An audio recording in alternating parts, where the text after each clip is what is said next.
I'm a bit late for this review, but screw it. Haunting of Bly Manor. Story tells of a young governess hired by a man to look after his niece and nephew at the family country house after they fall into his care.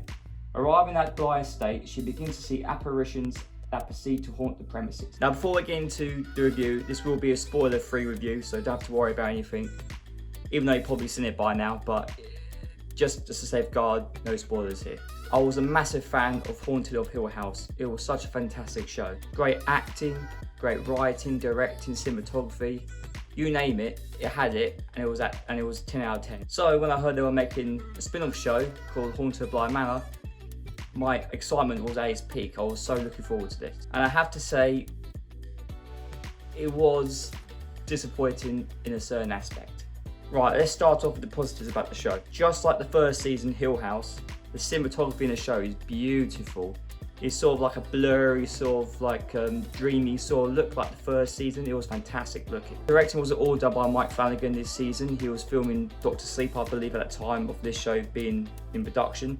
So there was other directors filling him from it, and they all did a fantastic job. You couldn't really tell the difference. But the one big positive I've taken away from the show is the acting. Oh my god, the acting was fantastic in the show. Flawless. It was second to none. Some of the actors in Bly Manor who played lead roles were in Hill House. They came back for the second season. Or even the second season, the spin-off I should say. But they all did a fantastic job again like they did in the very first. And the new actors they brought in as well, from the children to the adults, they did an extraordinary job.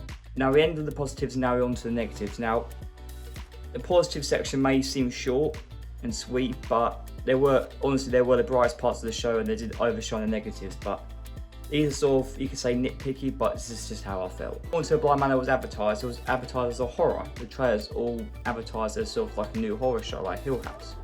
And Netflix obviously put it out on October month, which is Halloween month. So I was going in expecting to get really scared like the first season. Didn't happen. Now this was a big disappointment for me for the entire show because I was waiting, it started off creepy. There were some creepy scenes throughout the show and I applaud them for that because they were really done well, but I was just so disappointed because I was expecting to get really scared, frightened like the first season. I wanted to have memorable scares and jump scares and etc. But nothing happened. It's just false advertising and it really pisses me off when this shit happens. Now another issue I had with the show was the pacing.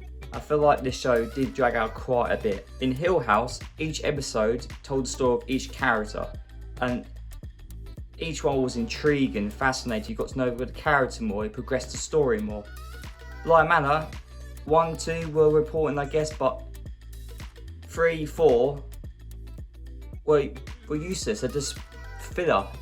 There's nothing really happened. You were just watching these great characters, by the way, just interacting with each other, which was great. But I was just sitting around watching people talk with some spooky bits in the background. It did bore me a little bit, I have to admit. Considering all the positives and the negatives, I'm going to rate Haunted of Bly Manor a 6.9 out of 10. It was good, but it wasn't as good as I expected, and I was disappointed in some of the aspects of the show, but it was very well acted, directed, and it is worth a watch.